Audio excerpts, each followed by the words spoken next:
चरणन में वास।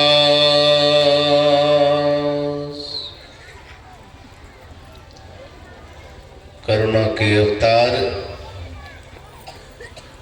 पतित पावन परमाराध्य सद्गुरु महाराज के चरणों में कोटि कोटि नमन। उपस्थित सत्संग प्रेमी माताओं बहनों,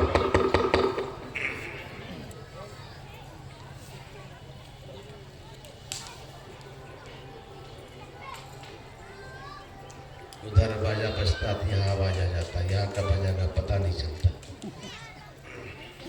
इतना बढ़िया साउंड है।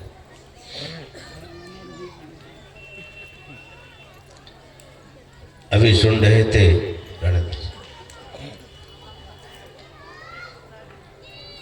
गोस्वामी तुलसीदास जी महाराज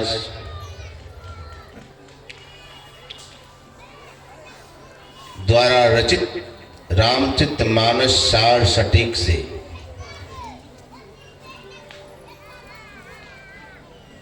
निज अनुभव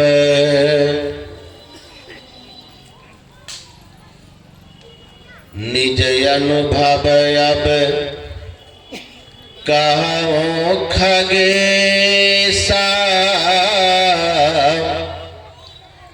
बिनु हरि भजन ना जाहि कलेसा। हे पक्षीराज, गरुड़ जी और काकभूषुंड जी का संवाद है। काकभूषुंड जी गरुड़ जी से कहते हैं, हे पक्षीराज,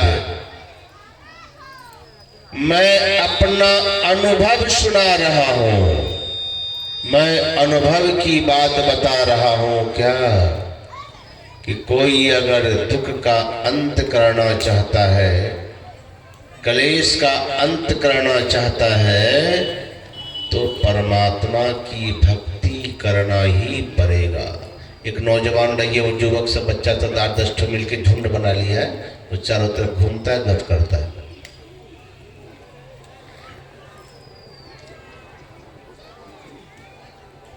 जब तक हम परमात्मा की भक्ति नहीं करेंगे, तब तक दुख का अंत होने वाला नहीं है। प्रातः काल भी सुन रहे थे, क्या सुन रहे थे कि ब्रह्मा जी भगवान शंकर का संवाद और अभी काकभूषुंड जी गरुड़ का संवाद। जीवन में कोई ऐसा नहीं है जो दुख चाहता है। कोई दुख चाहता है? इतने लोग बैठे हैं, कोई भी एक आदमी भी हाथ उठा के कहिए कि हाँ बाबा, दुनिया में सारा दुख हम ही को दे दीजिए, हम दुख ही चाहते हैं।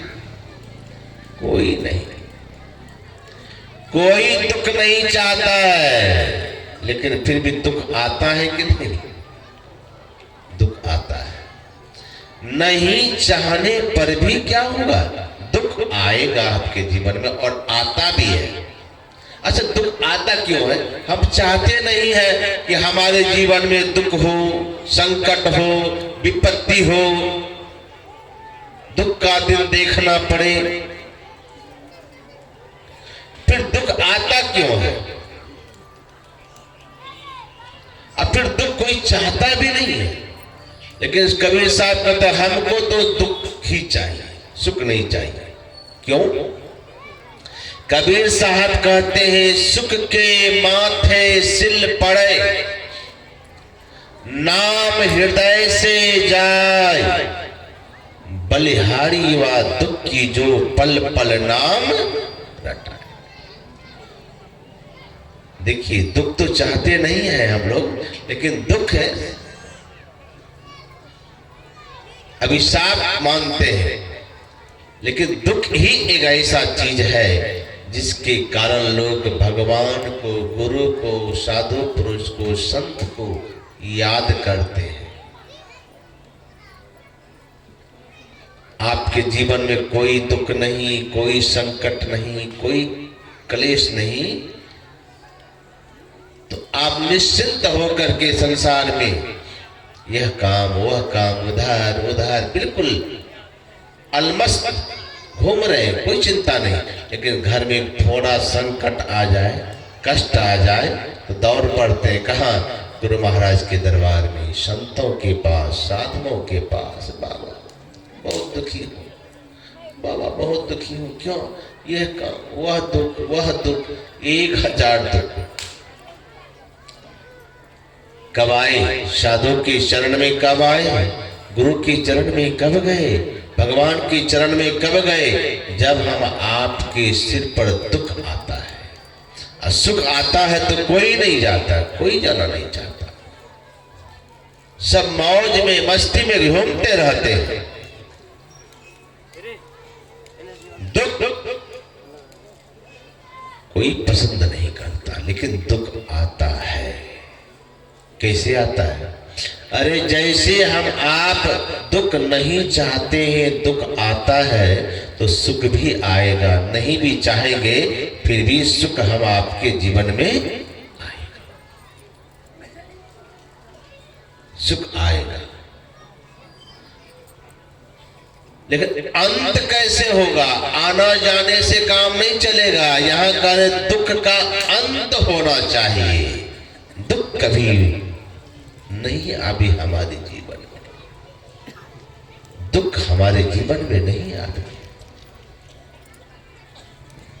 नहीं चाहते हैं। लेकिन ऐसे हैं, आपने पढ़ा होगा, महाभारत को सुना होगा कि भगवान कृष्ण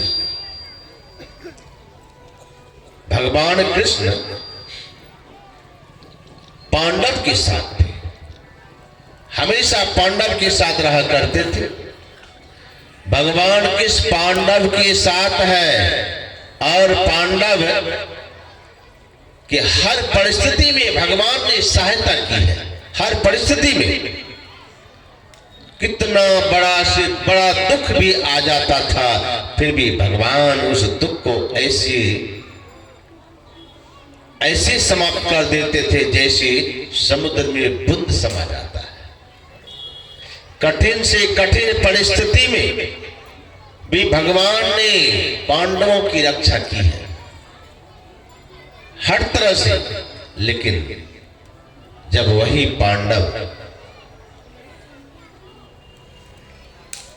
कौरवों पर विजय प्राप्त किया है और युधिष्ठिर महाराज राज गद्दी पर आसीन हुए हैं, तो भगवान कृष्ण मन में सोचने लगे कि अब तो पांडवों का दुख समाप्त हो गया, अब पांडवों के पास रहना जरूरी मैं नहीं समझता हूं, अब रह के क्या करूंगा। इसलिए अच्छा होगा कि मैं यहां से द्वारिका चला जाता हूं। जब यह बात पता चला पांडव को कि अब भगवान कृष्ण हम लोगों को छोड़ करके द्वारिका जाने वाले हैं, तो पांडव लोग उदास हो गए, चिंतित हो गए। इतने दिनों तक प्रभु साथ रहे, लेकिन अब हम लोगों को छोड़ करके भी द्वारिका जाने वाले हैं, द्वारिका जाने वाले हैं। लेकिन रोक भी नहीं सकते थे। तैयारी हो गई, भगवान कृष्ण रथ पर बैठे और रथ पर बैठने के बाद जैसे रथ अब पर सवार होकर के जैसे भगवान कृष्ण अब निकलने नहीं वाले थे कि तब तक कुंती माता आती है और भगवान कृष्ण के सामने आकर के फूट फूट कर रोने लगी। क्यों रोने लगी किसी को पता नहीं कि आखिर कुंती मां रोती क्यों है, कारण क्या है। भगवान कृष्ण भी अवाक हो गए कि आखिर कारण क्या है जो रो रहे हैं आज कुंती बुआ। भगवान कृष्ण रथ पर से उतरे और कुंती माता के पास जाकर के कहा कि बुआ अचानक इतनी रो क्यों रही हो? ऐसा रोते हुए तुमको मैंने कभी नहीं देखा। अनेक तरह से भगवान कृष्ण समझाने लगे, लेकिन कुंती माता चुप नहीं हो रही है और फोट फोट करके रोने लगी। जब फोट फोट के बहुत रोने लगी तो भगवान कृष्ण को रहा नहीं गया और कहा, बुआ अरे कुछ मांगना है तो मांग लो वरदान, मांग लो वरदान हमसे, लेकिन चुप हो जाओ।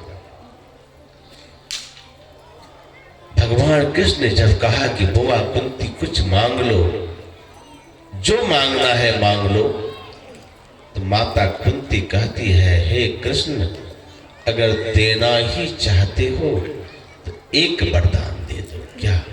कहा कि हमारे जीवन में दुख भर दो, विपत्ति दे दो, संकट दे दो। भगवान कृष्ण ने सोचा कि ये क्या मांग रहे हैं। कहा, बुआ तुमने जीवन भर तो दुख का ही सामना किया, विपत्ति का ही को ही झेला, कष्ट को ही झेला। आज तुम्हारा बेटा जब राज सिंहासन पर बैठ गया, सुख का दिन आया, तो फिर तुम वही घुमा करके दुख मांग रही हो। कारण ये वरदान नहीं है। अरे मांगना है तो वरदान मांगो, ये वरदान थोड़ी ये दुख दे दो हमारे जीवन में। भगवान कृष्ण ने कहा कि और कुछ मांगना है तो मांग लो, लेकिन यह विपत्ति मत मांगो। इसलिए कि हे बुआ तुम्हारे विपत्ति के दिन मैंने बहुत देखे हैं, तुम्हारे दुख के दिन मैंने बहुत देखे हैं, इसलिए अब नहीं चाहता हूं कि तुम्हारे जीवन में फिर दुख आए, फिर तुम्हारे जीवन में विपत्ति आए। इसको छोड़ के जो कुछ मांगना है सो मांग लो बुआ, मांग लो।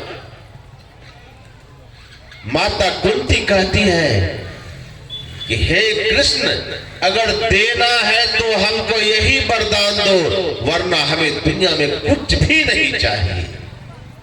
तो भगवान कृष्ण ने कहा, ऐसा क्यों मांगती हो बुआ, बार बार की विपत्ति दो, विपत्ति दो, दुख दो, क्यों?